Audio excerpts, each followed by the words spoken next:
15 दिसंबर साल की सबसे बड़ी और आखिरी पूर्णिमा मार्गशीर्ष पूर्णिमा के दिन 200 वर्षों बाद बन रहे दुर्लभ और दिव्य संयोग में तुलसी के पौधे में बांध दे। ये एक गुप्त चीज फिर देखे कैसे आपका भाग्य रातों रात चमक जाता है। आखिर कौन सा है वो उपाय जो इस पूर्णिमा में आपको बिना किसी को बताए चुपचाप करना है।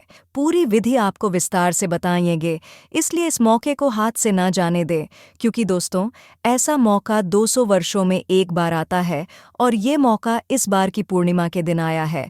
हरे कृष्णा मित्रों, मार्गशीर्ष मास में आने वाली पूर्णिमा इस साल की आखिरी पूर्णिमा है। ऐसी मान्यता है कि पूर्णिमा का व्रत रखने से व्यक्ति के जीवन में खुशहाली आती है और इस मास में पड़ने वाली पूर्णिमा मनोकामना पूर्तिदायक, संतान सुख प्रदायिनी है। सतयुग में देवों ने मार्गशीर्ष मास की प्रथम तिथि को ही वर्ष का प्रारंभ किया था। वही पूर्णिमा के दिन जगत के पालनहार श्री हरि विष्णु की पूजा की जाती है। हर साल मार्गशीर्ष माह में आने वाली पूर्णिमा तिथि बहुत ही खास मानी जा रही है। इस दिन भगवान विष्णु के साथ माता लक्ष्मी और चंद्रमा की पूजा करने से जीवन में खुशहाली आती है। इसे अगहन पूर्णिमा, मोक्षदायिनी पूर्णिमा और बत्तीसी पूर्णिमा के नाम से भी जाना जाता है। धार्मिक मान्यता के अनुसार इस तिथि पर किए गए दान पुण्य शुभ कार्यों का फल किसी भी अन्य पूर्णिमा की तुलना में 32 गुना ज्यादा मिलता है। वही पूर्णिमा के दिन श्री सत्यनारायण भगवान की कथा, लक्ष्मी पूजन, शंख पूजन और भगवान श्री कृष्ण सहित चंद्रमा का पूजन करने से मन के विकार मिटते हैं, जिससे मन में बसी हर कामना को पूर्ण किया जा सकता है। मार्गशीर्ष पूर्णिमा के दिन ही मां अन्नपूर्णा की जयंती भी मनाई जाती है, इसलिए यह तिथि सबसे खास है। पूर्णिमा के शुभ मुहूर्त में श्री कृष्ण भगवान, श्री विष्णु, लक्ष्मी जी सहित चंद्रदेव का पूजन अवश्य करना चाहिए। नियम पूर्वक स्नान करके आचमन करें, भगवान का पंचोपचार पूजन करें। इसके बाद ओम नमो नारायण मंत्र का उच्चारण करके हवन करें।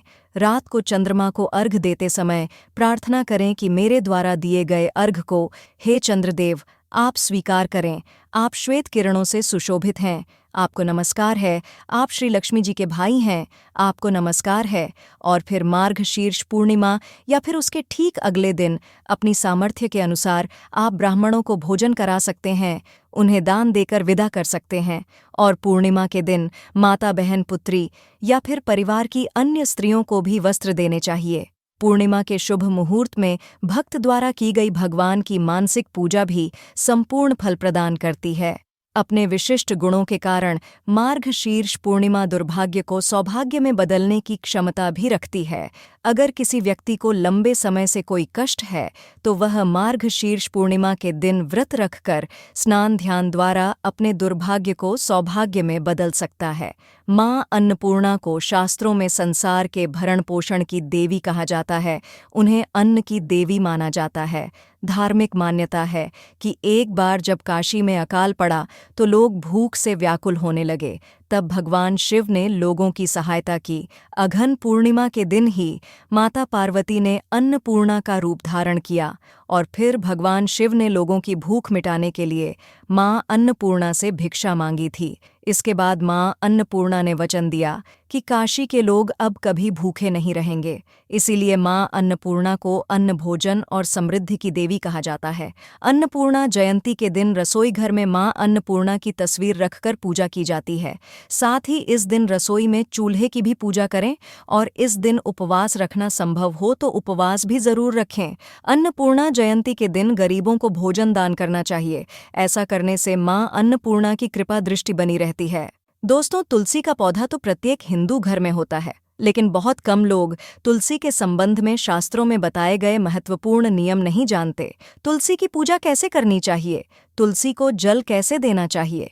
तुलसी के पास कौन सी वस्तुएं शुभ होती है आदि कई महत्वपूर्ण नियमों का पालन करना आवश्यक होता है। इसके अलावा अगर आप हो तुलसी के नीचे यह एक चीज बांध देते हैं तो आपको माँ तुलसी का ढेर सारा आशीर्वाद मिलता है और आपके घर में माँ लक्ष्मी जी सदैव ही निवास करती हैं।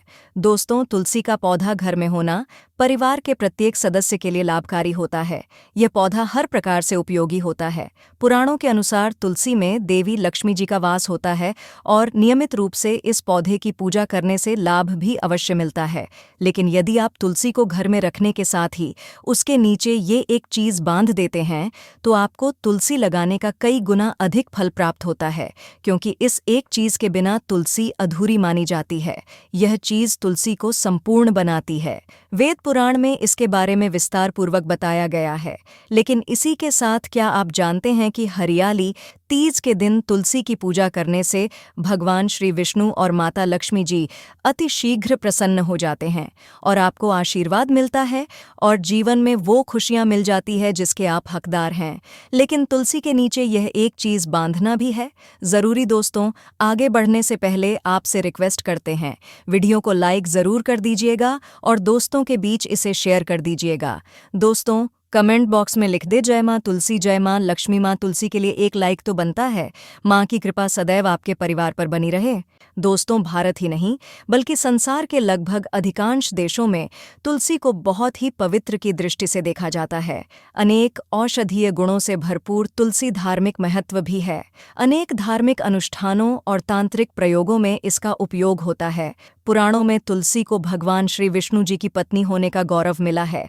इसके साथ तुलसी जगत जननी भी है। परमात्मा के अनेक दुर्लभ वरदान में से एक है तुलसी के बिरवा को अमृत रूपी कहा गया है।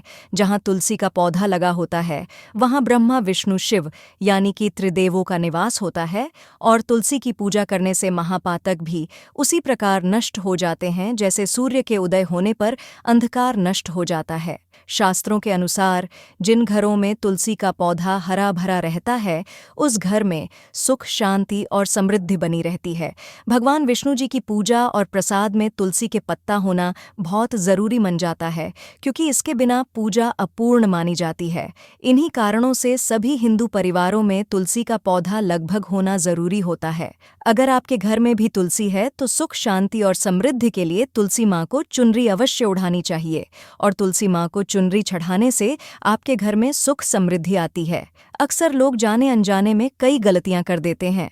वो तुलसी का पौधा तो लगा लेते लेकिन तुलसी माँ को चुनरी नहीं उड़ाते, जिसके कारण उन्हें शुभ फलों की प्राप्ति नहीं होती है। माँ के ऊपर तुलसी जरूर बांधनी चाहिए। तुलसी न केवल एक पौधे है बल्कि ये हमारी माँ के समान है। कई घरों में तुलसी पर चुनरी ओढ़ाकर रखा जाता है, लेकिन इसका ध्यान कुछ लोग ही रखते हैं। आमतौर पर लोग तुलसी को लाल रंग की चुनरी उड़ाते हैं, लेकिन लाल मंगल का रंग है। तुलसी का रंग का कारक बुध है। बुध और मंगल मित्र नहीं है, इसलिए तुलसी को सफ़ेद, चमकीली या रंगीली चुनरी उड़ानी अत्यंत अशुभ होती है। कई लोग यह भी गलतियां कर देते हैं कि तुलसी की चुनरी काफ़ी पुरानी हो जाती है, फट जाती है, लेकिन वह फिर एकादशी या फिर अन्य कोई शुभ दिवस पर चुनरी को लोग बदल देते। लेकिन आपको न केवल चुनरी को बदलना चाहिए बल्कि साफ सुथरी चुनरी आपको हमेशा उड़ानी चाहिए। और बिना चुनरी के माँ अच्छी नहीं लगती है। तुलसी माँ नाराज़ हो जाती हैं और आपको फलों की प्राप्ति नहीं हो पाती। दोस्तों, तुलसी में कई दिव्य शक्तियां विराजमान होती हैं। जो लोग तुलसी विवाह कराते हैं उन्हें कभी कष्ट नहीं आते। स्वर्ग की प्राप्ति होती है, माँ की बड़ी प्रसन्नता मिलती है। शालिग्राम और तुलसी के विवाह करने से सारे अभाव या फिर कलह, पाप, दुख और रोग नाश दूर हो जाते हैं। दोस्तों, तुलसी के पास यह चीज़ कभी ना रखें। तुलसी के पास आप शिवलिंग ना रखें और गणेश जी की प्रतिमा ना रखें। शिवलिंग के पास कपड़े कभी ना सुखाएं, क्योंकि आप जब भी सुखाते हैं तो उससे जो पानी गिरता है वह अशुभता लाता है, नकारात्मकता फैलता है।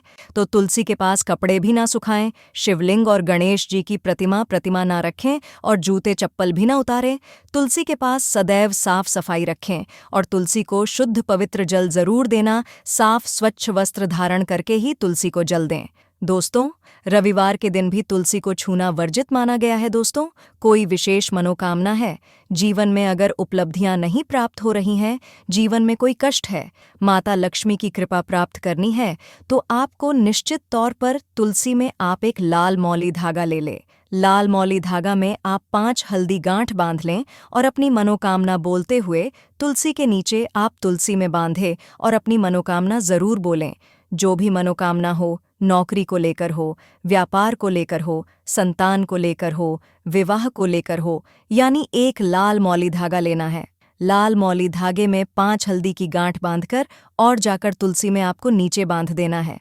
रातों रात करोड़पति बन जाओगे, हर मनोकामना पूरी हो जाएगी और 1 महीने के अंदर ही आपकी इच्छाएं भी पूरी हो जाएंगी। माता लक्ष्मी की कृपा बरसेगी, कभी भी धन की कमी नहीं होगी दोस्तों।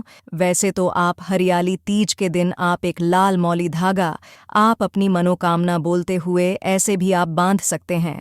लाल मौली धागा बांधने से विशेष उपलब्धियां प्राप्त होती हैं, माता लक्ष्मी की कृपा बरसती है, घर से दुख दर्द तकलीफ और कष्टों का नाश हो जाता है।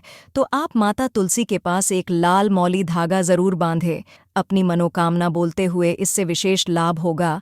और साथ ही साथ कोई विशेष मनोकामना, धन प्राप्ति का मनोकामना है, या फिर आप चाहते कि घर में सुख समृद्धि हमेशा बनी रहे, तो आप लाल मौली धागा नहीं है, आप तुलसी के नीचे एक लाल चुनरी ही बांध दें। कोशिश करें लाल मौली धागा मिल जाए तो वह जरूर बांधे, नहीं तो आप एक चुनरी जरूर बांधे, इससे भी आपको विशेष लाभ होगा। तो दोस्तों, उम्मीद करते हैं कि आपको यह जानकारी पसंद आई होगी। पसंद आई है तो लाइक कर दीजिए, चैनल को सब्सक्राइब करके बेल आइकन को जरूर प्रेस कीजिए। तो मिलते हैं आपसे अगले वीडियो में, तब तक के लिए नमस्कार। जय श्री हरि विष्णु, जय माँ लक्ष्मी।